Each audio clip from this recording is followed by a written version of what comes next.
Isabel was so full of life. Her smile was infectious. She also loved people, just couldn't wait to be around people. They were just encouraged by her. One of her key traits that she had was that she did not have a filter, and she just kind of told you what she thought at that moment. The joy of her life was laughter and just connecting with people. Isabel was born with a very rare metabolic condition called LCHAD, where she was deficient in the enzyme that metabolizes fat. So her body metabolized its own muscle tissue for energy, and the heart is a muscle. When Isabel was 3 days old, we almost lost her. We got her to the emergency room and her heart rate was 20. So it was a miracle that she even survived that, but that did cause a traumatic brain injury for her. An easy task that we would just not think of as anything for Isabel, it was just twice as hard. As the years went, more and more of her abilities were kind of stripped away from her. Her heart continued to decline as she was a teenager.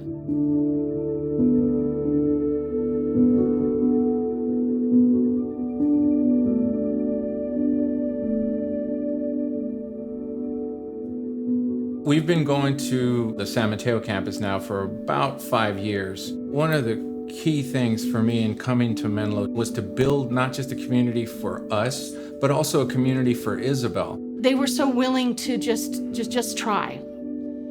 Isabel loved the community around her at church. She just felt completely loved and able to be herself with all of her delays and disabilities. We never expected to be filled like we were. There was a worship night, and we weren't able to attend because Isabel was admitted to the hospital. Matt Lewis, he put up his computer and did Facebook Live for Isabel, and everybody knew that Isabel was watching, and they would walk by his computer and wave at us and say hi. It's one of my most precious final memories with her. She was stuck in the hospital for multiple periods for weeks on end until we finally came home because Isabel wanted to come home. It was a very short time when we were here on hospice, and she was very ill, and it happened to be a Sunday. The first person that we called was Matt Lewis. And Matt came running over here as quickly as he could, and he saw her while she was still with us. People just started coming. It was the most beautiful thing that happened amidst all the pain and the sadness. And we just all worshiped in the room while Isabel was there. I was overwhelmed with the outpouring of just love and support. The night that Isabel passed, the last person that left was almost 12 hours from when Matt originally got there. And then the same thing happened on Monday. People just kept coming, and they just kept kind of tag teaming without saying that they were tag teaming. They just did it. They didn't want us to be alone.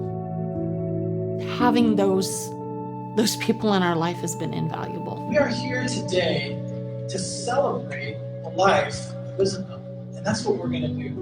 Now, within that celebration, there is going to be a range of emotions. I think there's going to be a lot of laughter, and clapping, and joy, and there's also going to be some tears and crying, and that is all okay. We have all been processing together.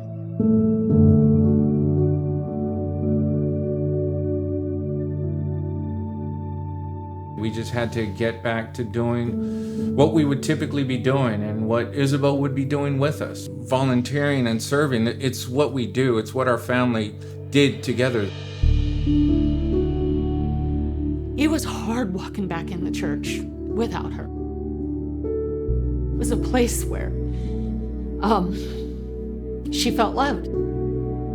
Going through this process, we feel it's given us hope. And we feel that we could kind of share that hope with others who are going through the same process. Us coming alongside others is how we can help and move forward. We did not expect Isabel to pass away at 19. This isn't something I thought I could ever handle. Grief is something that has to be done in community. You will become bitter. You will close yourself off. There's something about being around people who just listen. I can text like 10 people and say, I'm having a tough day. I'm on Isabel's floor crying again, hugging her shoes. Can you guys pray for me? And I actually had that happen in February, and I had one friend say, I'm on my way over, and she sat on the floor and she cried with me.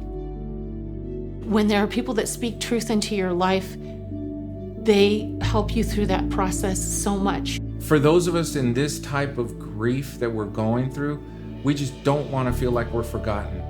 People never get over it. They move forward. People are meant to live in community, and it makes life so much richer and so much more beautiful. You just never know when you might have to lean on your community. As new parents, when your child is just first learning how to walk, you kind of set them go, but you're right there with them as they're balancing, as they're hoping. That's how we see now our community here. And we're starting to walk, but they're there just in case we stumble, just in case we fall. You know, they'll be there to catch us. And to be surrounded constantly by those who love us, walked through it with us. It takes effort, but it is so worth it. It's almost a year later, and we're still walking along, and they're walking along with us in this journey.